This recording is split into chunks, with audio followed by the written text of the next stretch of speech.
Hi guys, Carl here today talking to you about marathon running nutrition. Now obviously we need to look at this from all sorts of different angles. First off being your training runs. So in your long training runs, practicing your fueling strategy for the big day, absolutely key to make sure it works for you and also to know how it feels and what you can improve upon. We need to also potentially look at increasing the amount of carbohydrate your body can use during exercise and also the different types, different sources of carbohydrate you can get in.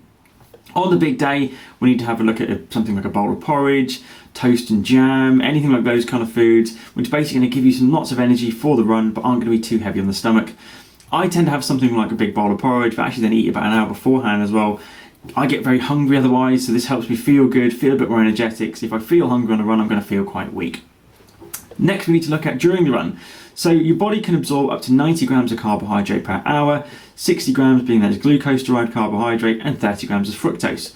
Now that's an optimal, that's potentially what your body can absorb, but most of us, myself included, actually can't quite get there because we haven't necessarily trained with it. By using it in training and building it up, you'll actually start to absorb much more, and that's going to help you run faster marathon times as well.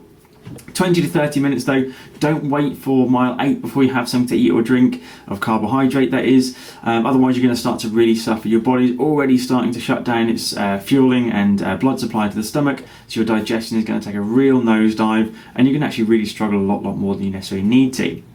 After the marathon though, keep up your hydration, keep up your fueling as well, so eating lots of good quality proteins, lots of carbohydrate, lots of fats, so that you can repair and recover, get back to training as quick as possible with as much quality as possible.